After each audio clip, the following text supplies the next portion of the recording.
Ең жылдам кім? Ең жылдам тірі жануар гепард екенін бәріміз де білеміз. Түрлі дерек көзге сүйенсек, оның ең жоғарғы жылдамдығы сағатына 110-нан 130 шақырымға дейін барады. Біз сағатына 120 шақырымда көрсеткіш ретінде аламыз. Ол осы жылдамдықта жүгірсін.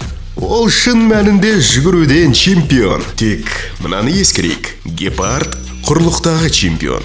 Егер ғаламшарда тіршілік ететін барлық жан-жануар арасында жылдамдық рейтингісін жасайтын болсақ, гепард тіпті 10-ға да кірмейді. Өте жылдам жануарларды анықтағанда, сағатына километр көрсеткішімен ғана емес, олардың мөлшері мен тіршілік ету ортасын да ескерейік. Ендеше кеттік.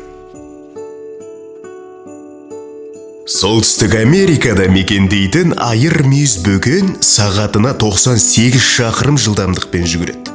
Ол мұндай жоғары жылдамдықты бірнеше шақырымға созылған ұзақ қашықтықта да сақтай алады. Әрине, айыр мүйіз жылдамдық жағынан гепардқа жетпейді. Дегенмен өзінің басты жауы қасқырдан оңай құтылады. Қасқырдың ең жоғарғы жылдамдығы бар болғаны сағатына 65 шақырым.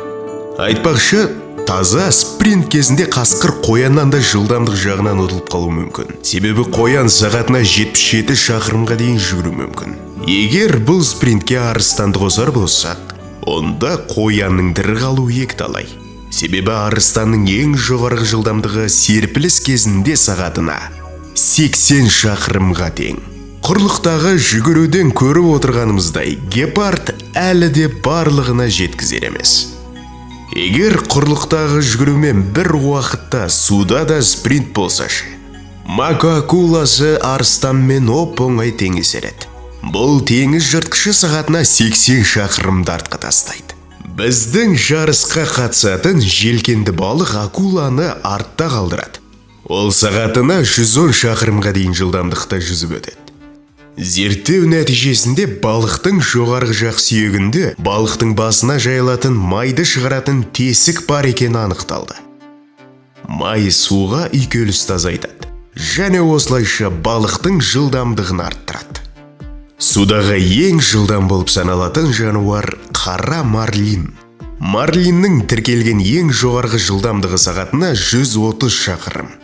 Қара марлинді аулау әлемде неге сонша танымалдылыққа егендігінің бірден бір себебі осы. Барлығы нақты осы марлинді аулағысы келеді. Айтпақшы, біздің жарыстың жеңімпазы анықталған сияқты ма? Марлин осы сайыста жеңіске жетті. Күте тұрыңыз. Біз үшінші тіршілік ету ортасын ұмытып кеттік. Ауа, солай емес пе?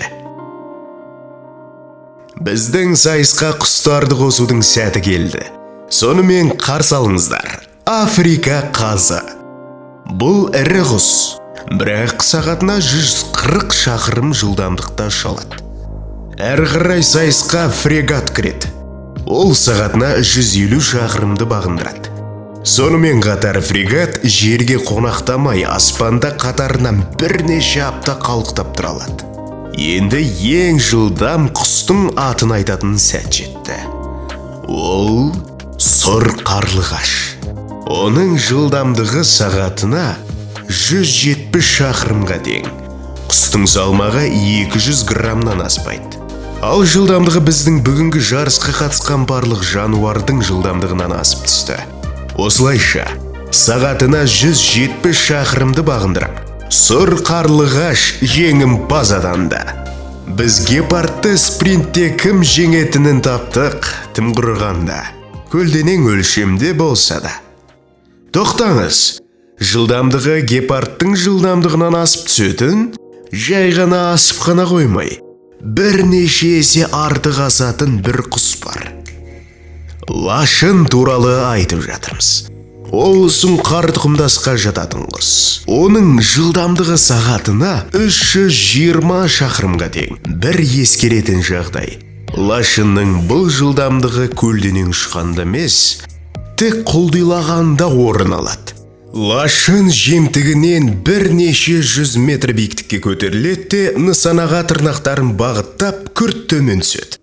Сонымен қатар, лашын шамамен 15 G-ға тең үлкен жүктемені сезінеді. Салыстыру үшін жойғыш ұшқыштар 7G-ден сирек асырады. Жүктеме бұдан сәл асса, адам есінен танып қалады. Тоғытырын айтқанда, егер лашынды гепардқа және басқа да қатысушыларға қарсы спринтке қатыстыратын болсақ, онда сағатына 320 шақырымды бағындыратын лашын жеңісті ешкімге бермес еді. Тіпті мүмкіндікті бермес еді. Ал егер өз денесінің ұзындығына байланысты жылдам жануарды анықтайтын болсақ, онда ештеңеде ешқашанда кенеге жете алмайды. Претерсотомус макропылпайс 1 секундтың ішінде ол өзінің өлшемімен 320 қашықтықты бағындыра алады. Бұл адам сағатына 2000 шақырым жылдамдықты бағындырған сияқты. Айтқандай, адамдар арасындағы ең жылдам адам жүгіруден бірнеше дүркін әлем чемпионы Усейн Болт сағатына 44,5 шақырымды еңсере алады. Адамдар арасында бұл таңғаларлық нәтиже.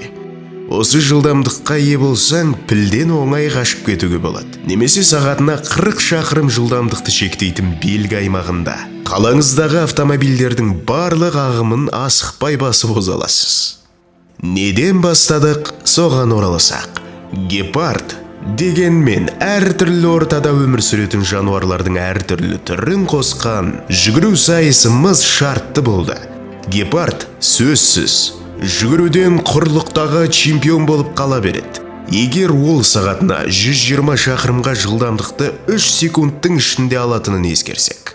Бұл қазіргі заманауи көптеген спорттық машиналарға қарағанда тезірек.